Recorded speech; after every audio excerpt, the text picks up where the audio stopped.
Las enseñanzas de Carlos Castaneda. Aprendizaje y espiritualidad. Por Félix Wolf.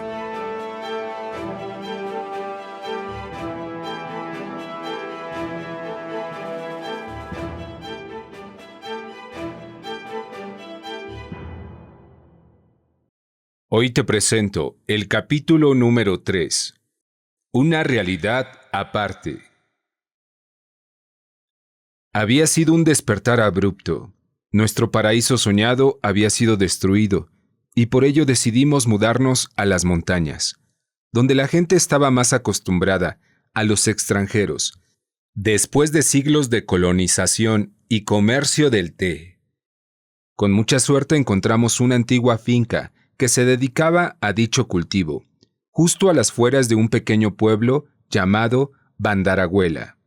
La propiedad todavía poseía medio kilómetro cuadrado, dedicado a sembrar té, café y frutas tropicales. Lo pudimos rentar por la misma cantidad, 400 rupias al mes. De hecho, el dueño estaba tan emocionado de que viviéramos ahí y le cuidáramos la propiedad, que ni siquiera quería cobrarnos.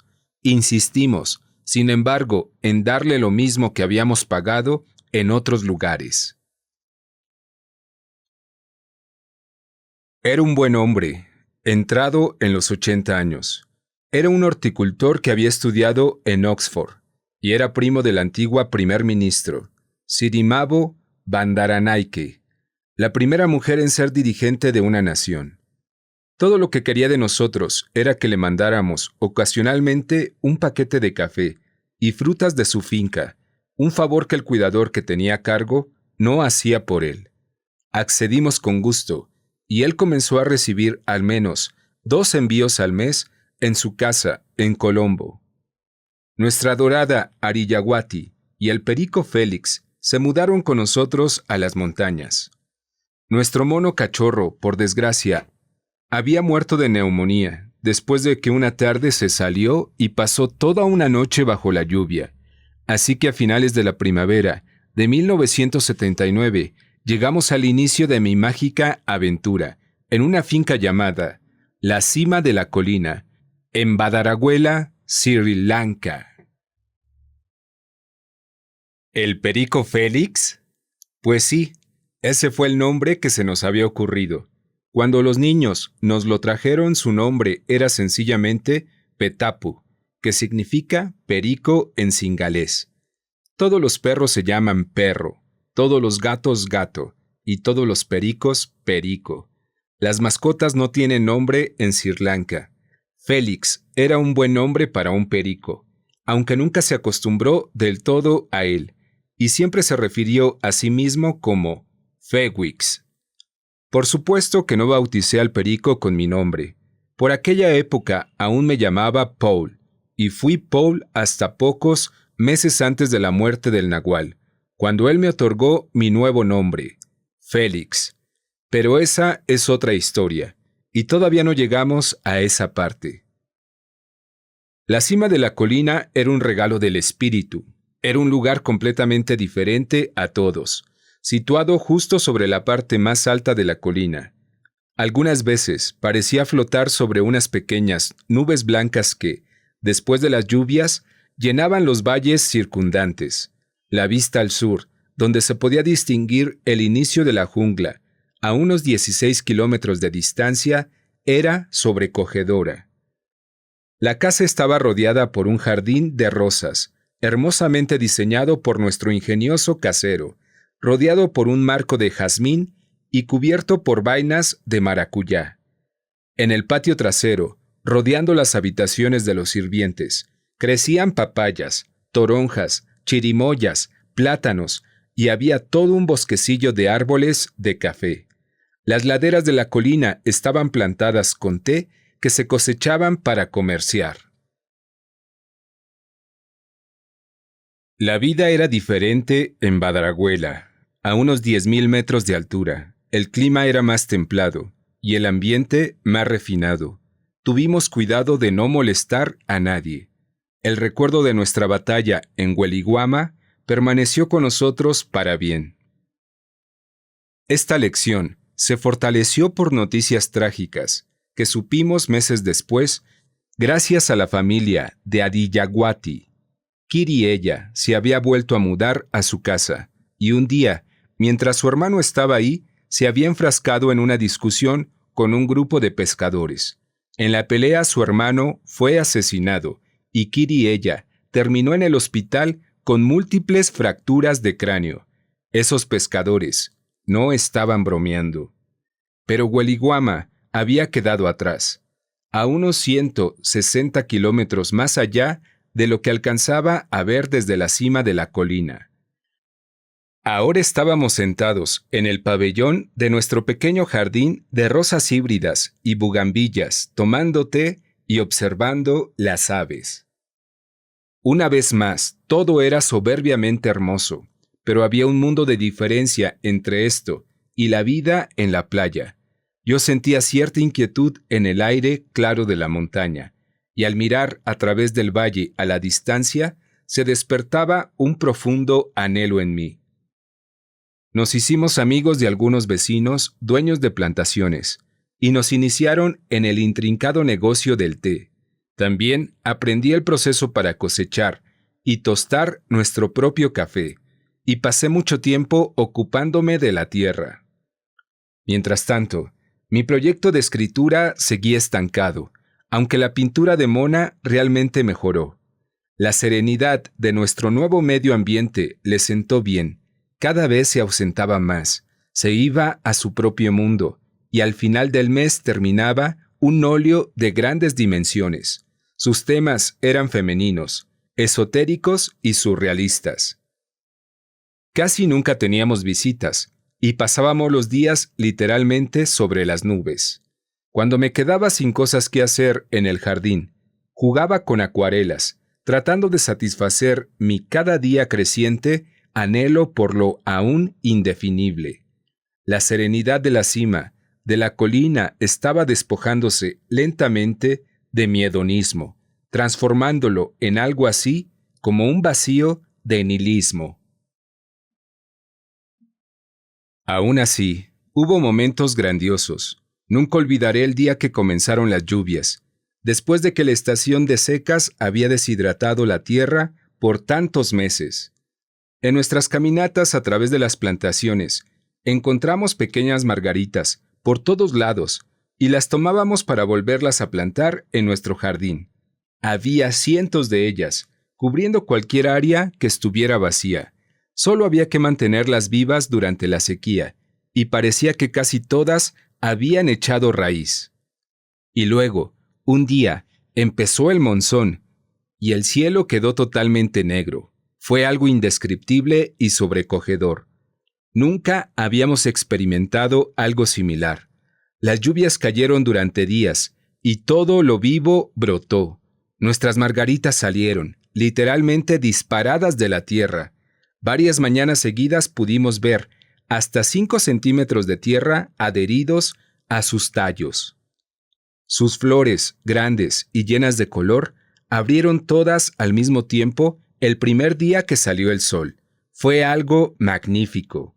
Parecía que se nos quedaban mirando con sonrisas rojas, naranjas y amarillas en el instante en que salíamos al jardín. El vapor aún emergía de la tierra fría por todos lados, disolviéndose en el sol matinal. Fue algo deslumbrante. Pero pronto volvía el nihilismo, incluso con cierta violencia. En Huelihuama, el cannabis, el alcohol, las fiestas, la playa y las palmeras habían creado el espejismo de un paraíso y habían alimentado mi hedonismo. Aquí, los clichés y licencias tropicales no existían. Habíamos perdido lo que creíamos que era el paraíso, y mi falta de sentido se reveló dolorosamente en su totalidad. Pronto tendríamos que empezar a ganar dinero otra vez, y yo no tenía un plan para nuestra vida que fuera en alguna medida atractivo. Así que incluso, con todas las flores sonriéndome, con toda la serena y despampanante belleza a mi alrededor, yo estaba solo, profundamente insatisfecho. y en algunas ocasiones con tendencias suicidas. En un universo mágico, hubieran sido precisamente mi desesperación y mis intensos anhelos los que hubieran provocado los misteriosos eventos que siguieron. Pero en mi mundo de aquella época, que aún carecía de magia, todo pareció ocurrir sencillamente por casualidad.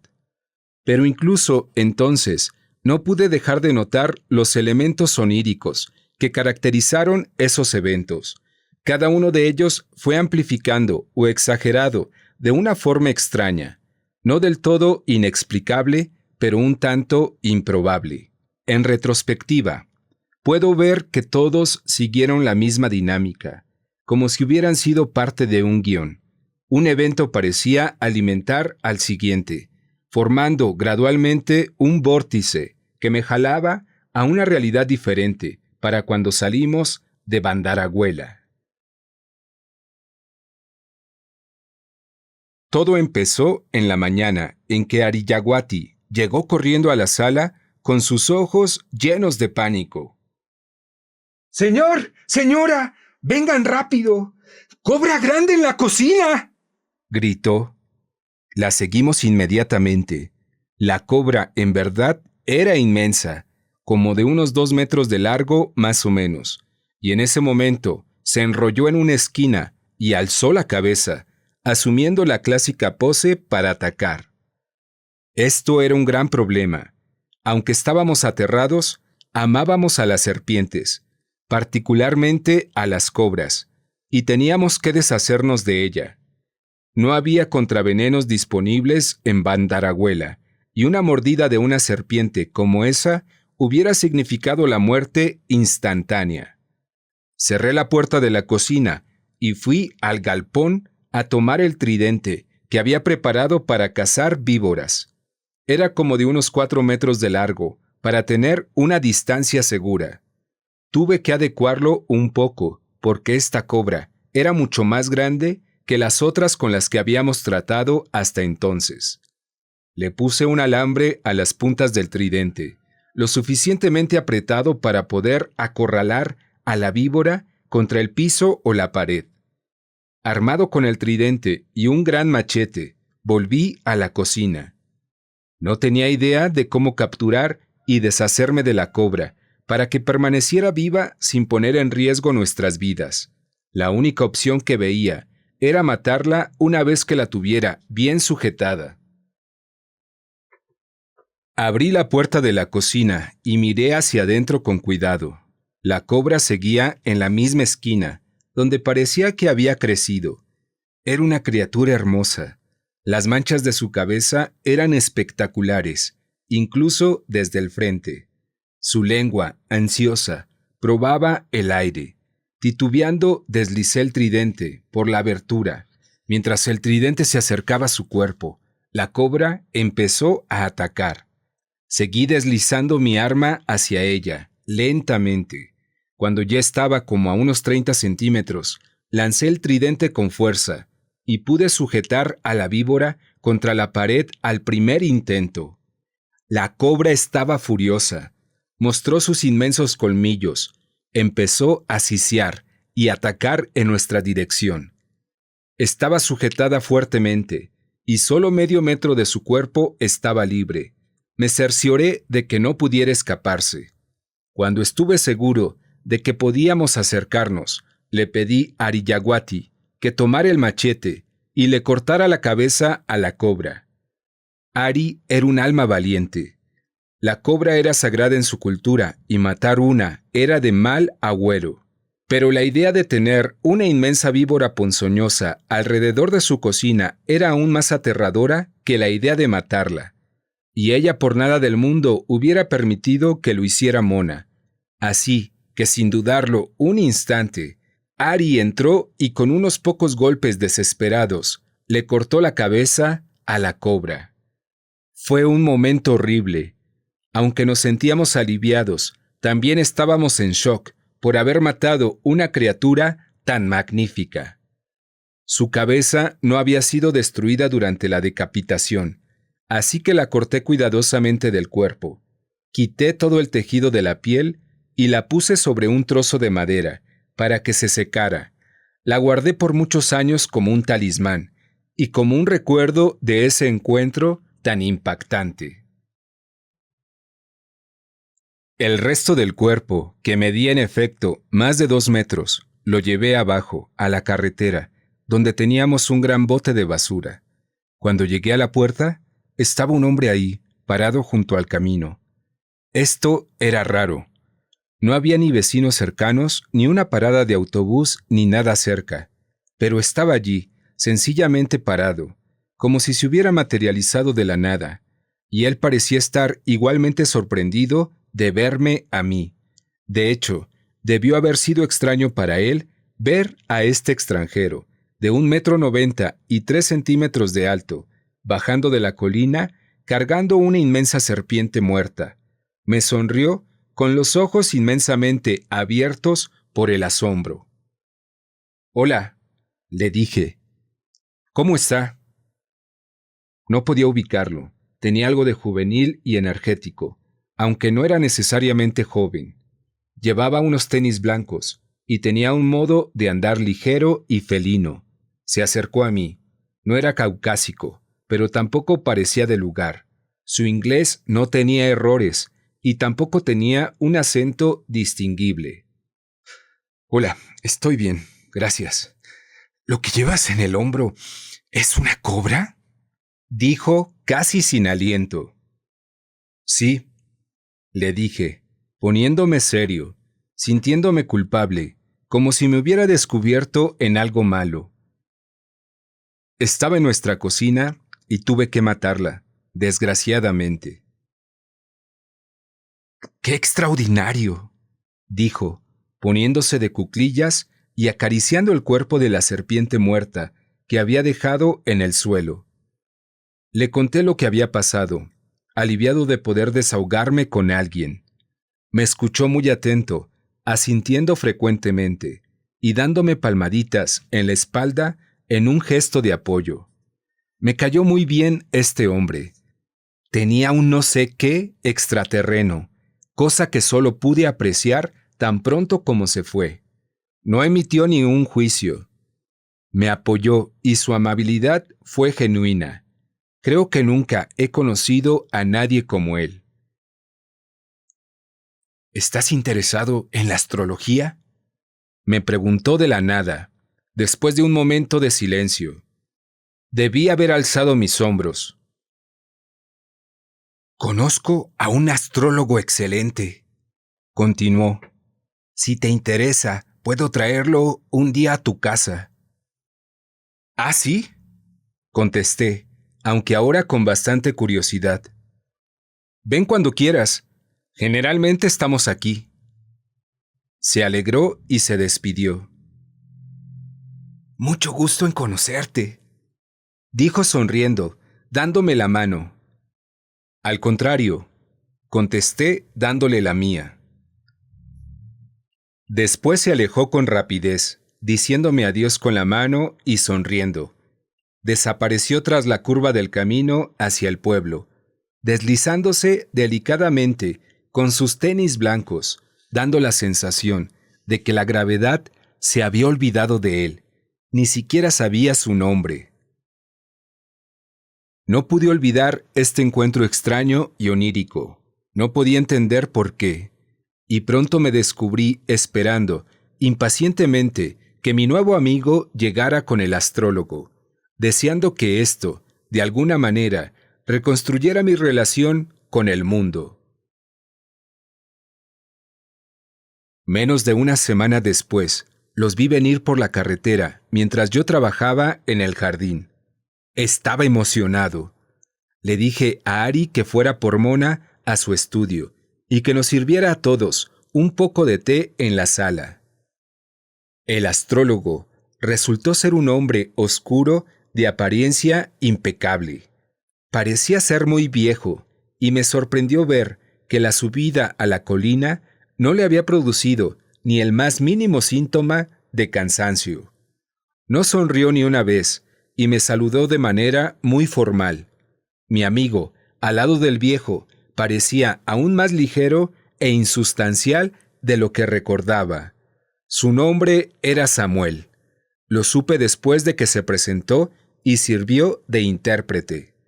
El astrólogo, que no dijo su nombre, no hablaba inglés, pero tampoco hablaba singalés. Cuando le pregunté a Samuel, me dijo que el astrólogo era de la India y que hablaba un dialecto hindú. No lo hubiera sabido. Nos sentamos e intercambiamos algunas pocas palabras de bienvenida. El viejo quería saber qué hacíamos en Bandaraguela. Le contestamos lo mejor que pudimos. Luego yo llevé la conversación hacia el tema de la astrología. Con un poco de pena le pregunté cuánto cobraría por un horóscopo. Contestó a través de Samuel, diciendo que no hacía falta un horóscopo. Podría solo leer mi mano y decirme lo que yo quería saber, y que lo que yo quisiera darle estaría bien. Yo estaba sorprendido. Sus ojos se suavizaron y sonrió cuando me pidió, con un gesto, que le mostrara la palma de mi mano derecha. Acepté. Tomó mi mano y la miró por un buen rato. Después de haber visto suficiente, le dijo algo a Samuel. Este tradujo. Tu padre murió antes de que tú hubieras nacido. ¿Es cierto? Me quedé paralizado. Sí, dije. Un mes antes de que yo naciera, en un accidente de motocicleta. ¿Cómo diablos sabía algo como eso? Tienes problemas con tu rodilla derecha y tu codo derecho. Continuó. Eso también era cierto. Me había roto el menisco derecho jugando fútbol de niño. Mi codo derecho se había dislocado y roto mientras luchaba con un amigo cuando tenía como 12 años. Estaba asombrado. Luego el viejo volvió a decirle algo a Samuel, quien empezó a traducir detalles muy precisos de cosas que nos iban a pasar los siguientes 2 años. Mona escribió todo. Luego miró la mano de Mona y añadió más detalles en relación a ella. Cuando dejamos de anotar, el viejo se me quedó viendo con severidad y dijo algo que Samuel tradujo. Toda tu vida estará dedicada al ejército y a la medicina. Cuando Samuel vio mi cara de desconcierto, habló con el viejo y éste volvió a decir: Los próximos 20 años llevarás una vida de guerrero o militar. Después te dedicarás a la medicina o a la curación. Me quedé sin palabras. Sonaba intrigante, pero no quería decir nada en ese momento. Viendo que eso era todo lo que el viejo tenía que decir, y después de otras breves palabras de cortesía, le dimos $20. Los aceptó gustoso y se fue. Samuel no dejó de decir adiós hasta que se perdieron de vista. Más o menos al mismo tiempo que conocimos a Samuel y al astrólogo, Lucy se apareció en Bandaraguela. Era una mujer misteriosa y etérea, de unos 60 años. Decía ser francesa, pero cuando le pregunté por su acento, me dijo haber crecido en Bélgica, pero que había vivido en todo el mundo, pues trabajaba para el servicio exterior. No teníamos por qué dudar de su historia en aquel momento. Era alta, delgada, su cara aún era bella, y su cabello blanco usualmente estaba peinado hacia atrás y terminaba con una colita de cabello. Con su encantador acento francés y con sus facciones delicadas, hubiera encajado perfectamente en una mesa en uno de los cafés de Montparnasse en París. Aún así, y para nuestro desconcierto, había decidido retirarse en esa remota montaña, en un pueblo de Sri Lanka, completamente sola, siendo la única blanca aparte de nosotros. Poco después de la visita del astrólogo, ella llegó, tocó la puerta y se presentó con nosotros. La invitamos a pasar y a tomar un té. Ella a su vez nos invitó a su casa para tomar helado casero y pocos días después para un juego de Scrabble. Su casa era muy linda y estaba muy cerca de la nuestra, solo cruzando el valle, a la orilla del pueblo. Lucy nunca habló mucho de ella misma. Le gustaba permanecer enigmática y misteriosa. Uno de los secretos más intrigantes que nos compartió fue que acostumbraba comer una cucharadita de tierra cada día. Según ella, esto la había mantenido saludable durante toda la vida. Hablaba en serio. De hecho, la vimos, una vez con su cucharita, caminando en el jardín, buscando un poco de tierra que se viera bien. Se la tomó y después pidió un vaso con agua. Jugando Scrabble y tomando helado en su cocina, dijo que la banca en que estábamos sentados estaba llena de libros. No sé si estén interesados en alguno de ellos, dijo, pero si quieren, véanlos, y si les gusta alguno, llévenselo. A Mona no le gustaba mucho leer, pero a mí sí, y por curiosidad abrí la banca. Era una banca que hacía esquina que, bajo la tapa, tenía 2 grandes compartimentos llenos de libros, al menos unos 30 o 40. A mí siempre me habían gustado los libros, y en ocasiones solo su olor me entusiasmaba. No había leído un libro desde que habíamos llegado a Sri Lanka. Los saqué todos, uno por uno, además de algunas guías de viajes locales, y de algunas revistas de horticultura. Solo había novelas de amor, toda una serie de novelas románticas con los títulos más tontos que uno se pudiera imaginar. No había nada más, excepto un libro. Lo había visto inmediatamente. Estaba justo arriba, encima de los otros, pero no lo consideré como una opción al inicio. Ya había leído otro libro del mismo autor antes, hacía algunos años, y me había disgustado tanto que lo había arrojado a la pared, harto, después de haber leído poco menos de la mitad. Resultó ser que en la banca de la cocina de Lucy me encontré con el segundo libro de Carlos Castaneda, Una realidad aparte, nuevas conversaciones con Don Juan. Pero no habiendo nada más que me llamara la atención, decidí llevármelo para darle otra oportunidad. Si allí hubiera habido al menos un ejemplar de verdadera literatura, o al menos una novela de espías o de misterio, ni siquiera lo hubiera considerado. Lucy solo alzó los brazos, sonriendo. No sé de quién sean esos libros. Puedes quedarte con los que gustes.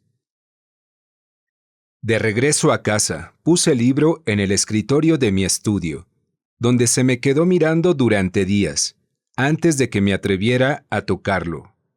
El estudio era, de hecho, un pórtico cerrado, con ventanas grandes en el frente y a los lados, que lo hacían parecer más un invernadero. Había 2 de estos pórticos cerrados, uno en cada lado de la casa. Los 2 estaban enmarcados con rosas que subían por el marco, y ambos veían hacia el jardín y hacia la parte sur de la propiedad. Los árboles filtraban la luz del sol, y eso hacía que nunca estuvieran muy calientes, pero aún así había suficiente luz para pintar ya entrada la tarde.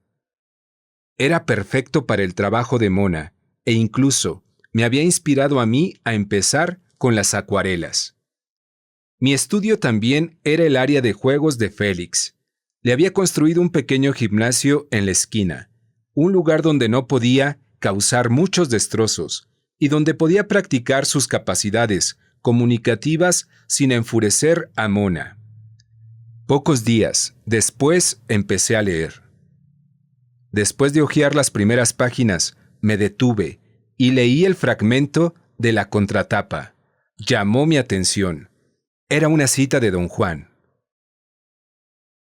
Un hombre de conocimiento es libre. No tiene honor, no tiene dignidad, no tiene familia, ni casa ni país. Solo tiene una vida para ser vivida. Me gustó. Tocó una fibra en mí y me enganché.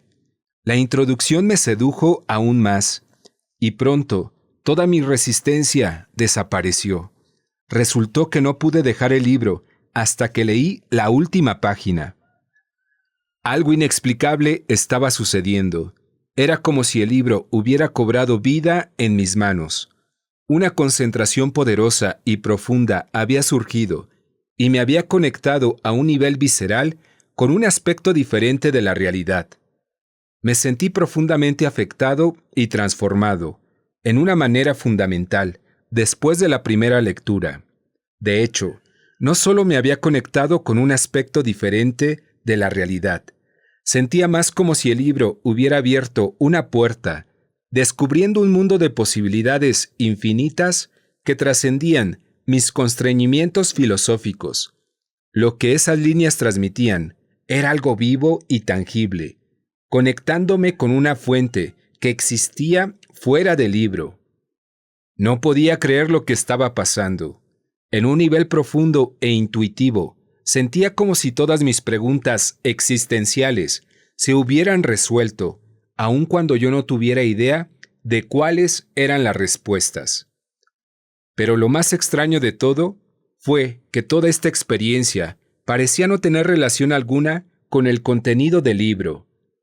Aunque las historias y las experiencias que Castaneda relata con extraordinarias e interesantes por mérito propio, podían leerse desde una perspectiva antropológica y, en sí mismas, no tenían ningún tipo de significado trascendental. De esta manera, y hasta donde puedo entender, este humilde librito me sirvió como un camino, conectándome con algo insondable y tonificante, y de repente mi vida empezó a cobrar sentido y propósito. Todo esto pasó en pocas semanas. La energía se había transformado y sentíamos que nuestra estancia en Sri Lanka estaba llegando a su fin. Decidimos partir a la India a finales de febrero, lo que significaba un mes más disfrutando la abundante belleza de nuestro pequeño Shangri-La. Después, en nuestras últimas semanas, el último misterio empezó a desarrollarse. Lucy apenas se había establecido cuando nos sorprendió con su inesperada decisión de mudarse de una casa maravillosa a una casa humilde a unos 8 kilómetros fuera del pueblo. Cuando nos enseñó la casa, nos quedamos boquiabiertos. Estaba en la cima de una colina, sin jardín y casi sin vegetación. Era una locura, pero tuvimos que reprimir nuestras opiniones, porque nos dijo que todos los arreglos ya habían sido efectuados. Había accedido a dejarle su casa a un doctor peruano que, al parecer, trabajaba para las Naciones Unidas y que había venido al área por pocas semanas. Parecía que habían estado en contacto por bastante tiempo. Era totalmente incomprensible. A Lucy le encantaba su casa. Había trabajado sin descanso en el jardín y había plantado muchísimas cosas. Era muy importante para ella poder caminar al mercado. ¿Qué diablos había pasado? Su única explicación era que la casa nueva era mucho más barata y más fresca. No tenía caso discutir con ella. Teníamos curiosidad por conocer a este doctor peruano tan persuasivo. Le pedimos a Lucy que lo trajera a casa para tomar el té. Al parecer, él también quería conocernos. Además de curiosidad, teníamos otra razón para verlo. Queríamos que contratara a Ari una vez que nos mudáramos. Desde que Ari supo que nos iríamos, se volvió loca. Intentó golpearnos, se encerró en su cuarto por días enteros, lloraba, alegaba, amenazaba con suicidarse y se convirtió en algo insoportable. Consideramos seriamente llevárnosla a Alemania, pero las implicaciones de eso en términos legales de inmigración, diferencias culturales y nuestros pocos recursos lo hacían imposible. Debido a que pertenecía a la casta más baja en Sri Lanka, su única opción en su propia cultura era trabajar como empleada doméstica, sin pago alguno y sin libertad. Obviamente, ya no podía volver a eso. Lucy ya tenía una sirvienta y estaba contenta con ella, así que la posibilidad de que Ari encontrara trabajo con el doctor peruano parecía un regalo del cielo. Ella no quería saber nada, pero sabíamos que eventualmente tendría que calmarse y considerarlo como una alternativa. Así que todo lo que teníamos que hacer era convencer al doctor peruano de que necesitaba a Ariyaguati.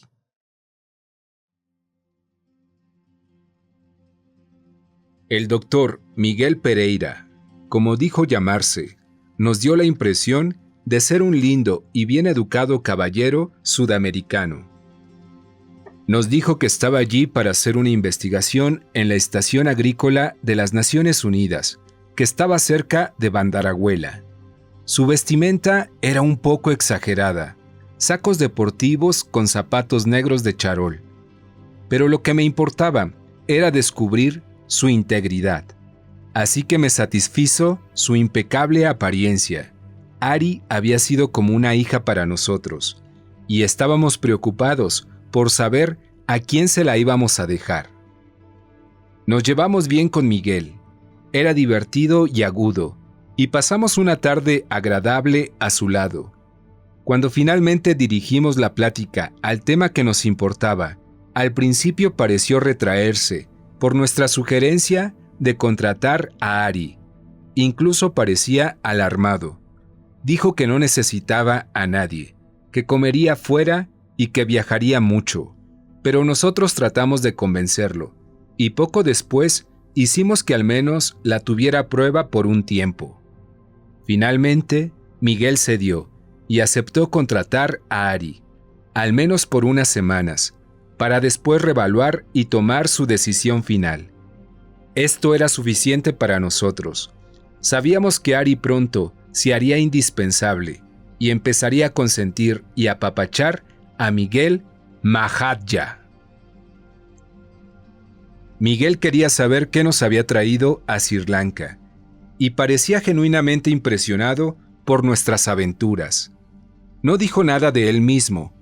El único detalle que obtuvimos fue que era originario de Lima, Perú, donde al parecer enseñaba en la universidad. Yo de inmediato saqué mi libreta de direcciones y le pregunté si podíamos visitarlo, si alguna vez estábamos en Perú. Yo siempre me había sentido intrigado por ese país y estaba seguro que nuestros viajes nos llevarían ahí, tarde o temprano. Mi libreta de direcciones estaba llena de nombres de amigos y conocidos con los que me había topado alrededor del mundo durante mis viajes, y nadie jamás me había negado una dirección o información de este tipo. Así que empecé a escribir: Dr. Miguel Pereira, Lima, Perú, y después lo miré y le pregunté si tenía dirección o número telefónico. Solo me sonrió, con una chispa en sus ojos negros.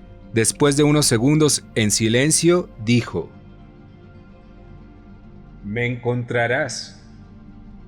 Asustado, cerré la libreta de direcciones. Ok, bueno. Creo que podré buscarlo en la sección amarilla una vez que esté por allá. Balbucié, confundido por esa respuesta tan extraña. Él solo se me quedó mirando, sonriendo con malicia. No volvimos a ver a Miguel hasta el momento de nuestra partida. Sin embargo, en las noches que siguieron a nuestra reunión, reaparecía en mis sueños. Cuando quería decirle algo de esto a Mona, el sueño se olvidaba de repente. El recuerdo del sueño parecía fresco, pero no podía ponerlo en palabras, ni siquiera en pensamientos coherentes. Lucy estaba en algunos de ellos, y también estaba Samuel, y otras personas que nunca había visto. Tras despertar, siempre experimentaba un sentimiento de urgencia y veía el significado del sueño claramente. Pero por más que intentaba, no podía recordar cómo había sido. Lo que no podía olvidar es que en la mayoría de estos sueños me había sentido raro, como si no estuviera preparado, como si me estuvieran retando. La única imagen recurrente que se me quedaba era la sonrisa maliciosa de Miguel y sus palabras medio burlonas repitiéndose en mi cabeza. Me encontrarás.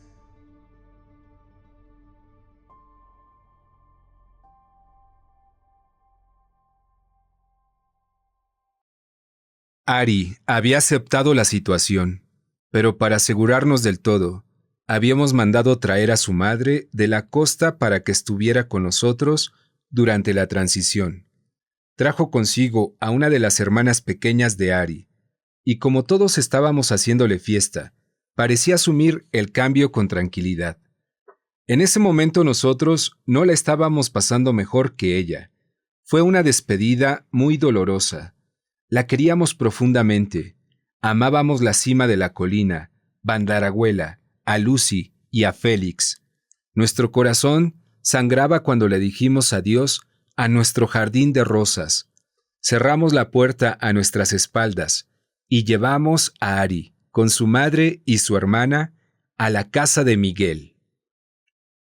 Descargamos todo en el pórtico de su casa.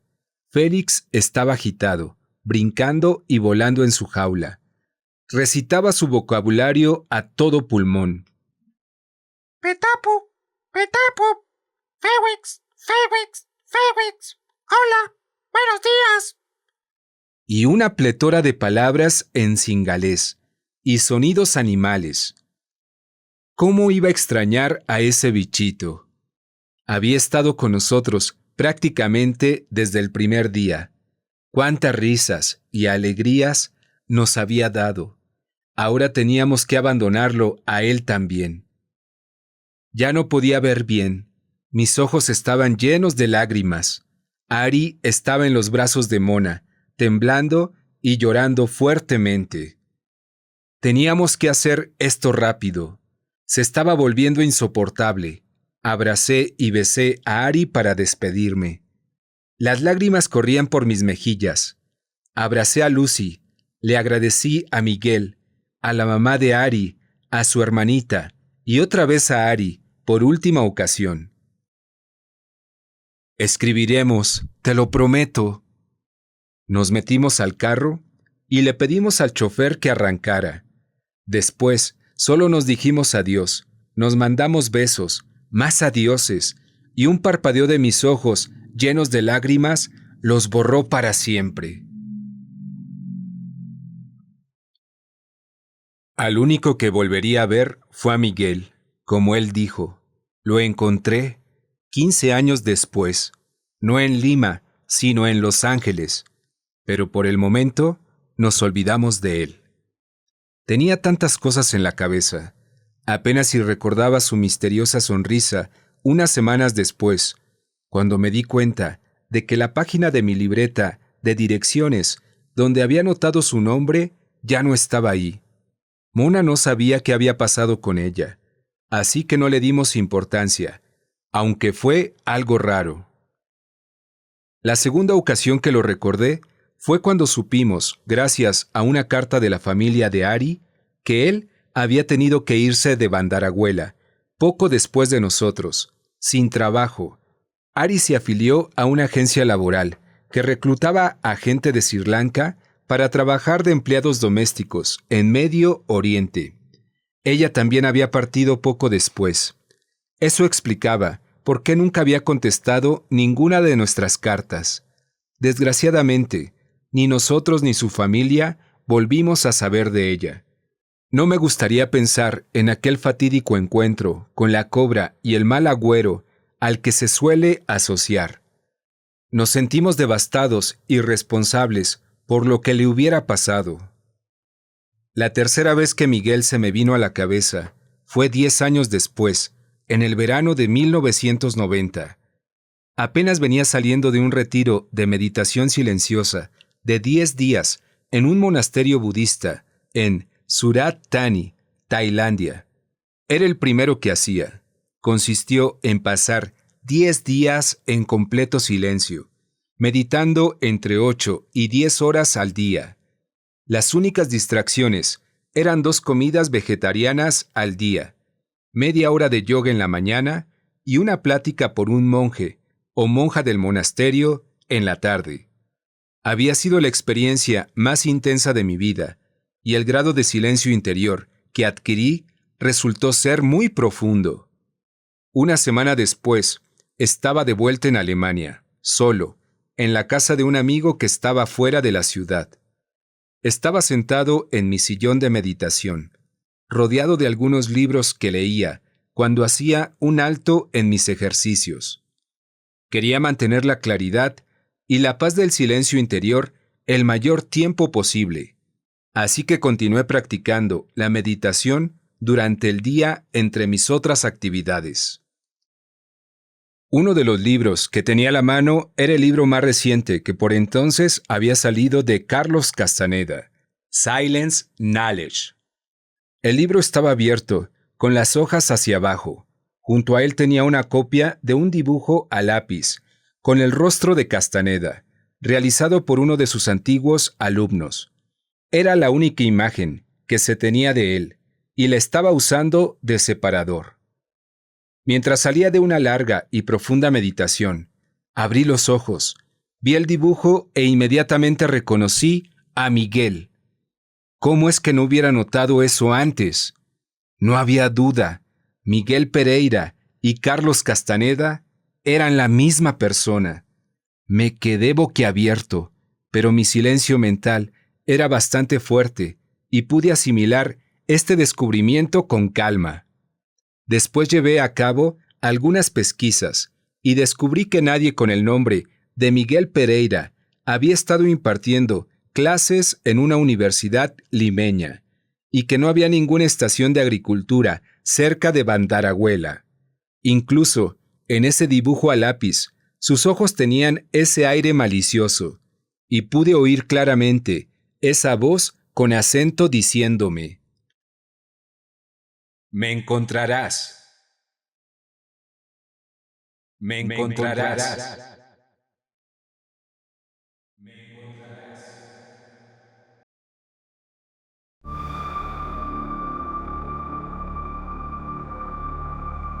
Muchas gracias por tu visita. No te pierdas el próximo capítulo. Enfrentar el tiempo.